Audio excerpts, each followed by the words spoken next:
पश्चिम विदर्भातील अनेक जिल्ह्यांमध्ये 2 दिवसांपासून पाऊस सुरू आहे आणि या पावसानंतर जर आपण पाहिलं तर खरीप हंगामाच्या पेरणीला अनेक भागामध्ये सुरुवात झालेली आहे।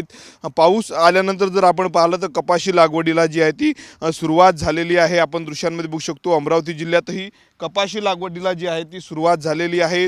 आपण बघू शकतो या ठिकाणी महिलांच्या वतीने कपाशीची लागवड जी आहे ती केली जात आहे। यावर्षी जर आपण पाहिलं जवळपास 7 लाख हेक्टरवर खरीप हंगामाची पेरणी अमरावती जिल्ह्यामध्ये होणार आहे। त्यासाठी आता शेतकरी जे आहेत ते कामाला लागलेले आहेत। आपण जर पाहिलं तर यावर्षी सर्वाधिक जर आपण पाहिलं तर 2,65,000 हेक्टरवर सोयाबीनची पेरणी होणार आहे आणि दुसरीकडे मागील वर्षीच्या तुलनेत यावर्षी कपाशीचं जे आहे ते क्षेत्र वाढण्याची शक्यता आहे। कारण अंदाजानुसार जर आपण पाहिलं तर तब्बल 2,55,000 हेक्टरवर कपाशीची लागवड ही केली जाणार आहे। मागील वर्षीच्या तुलनेत कपाशीचं क्षेत्र देखील वाढणार आहे।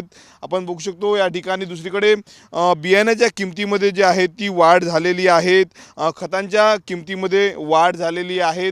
बाजारपेठेमध्ये मात्र तुरीच्या भावात मोठ्या प्रमाणावर घसरण झालेली आहे। जी तूर 1 महिन्यापूर्वी 7,500 रुपये प्रति क्विंटल विकली जायची ती तूर मात्र आता 6,500 ते 6,300 रुपयांपर्यंत आलेली आहे। शेतकऱ्याच्या शेतमालात मात्र घसरण झालेली आहे, पण दुसरीकडे भाववाढ जी आहे ती बियाण्यांमध्ये आणि खतांमध्ये झालेली आहे। त्यामुळे खरीपाचं नियोजन करणं शेतकऱ्यांना जे आहे ते अवघड जात आहेत।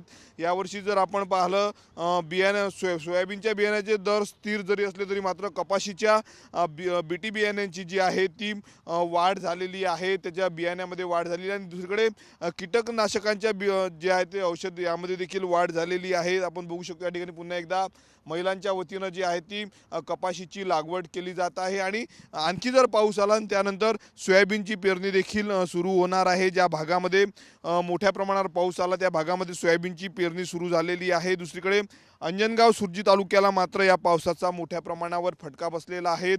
केळीच्या बागांचं जे आहे ते या पावसामुळे मोठ्या प्रमाणावर नुकसान झालेलं आहे, परंतु अनेक भागामध्ये शेतकरी सुखावलेला आहेत।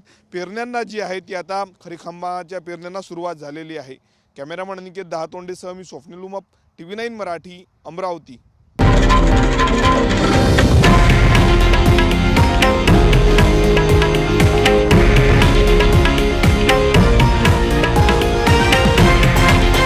हे आहे देशातील नंबर 1 न्यूज नेटवर्क आणि आपण पाहत आहात TV9 मराठी, एकमेव।